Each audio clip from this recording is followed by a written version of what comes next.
對於連日嚟嘅報導，我想同我嘅朋友同埋家人講聲對唔住。我唔係公眾人物，喺事件發生嘅時候，我唔識得處理，我唔識得任何嘅 PR 或者語言藝術。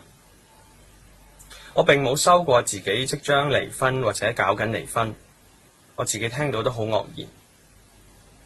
我請所有我所謂嘅朋友，你哋唔好再放料啦。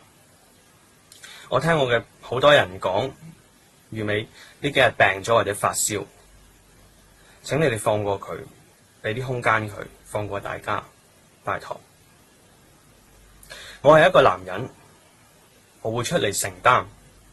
黃生，如果你真係中意余美嘅話，麻煩你出嚟承認，唔好再俾余美一個人受千夫所指啦。余美其實係好單純嘅，請大家保護佢，唔好再落井下石。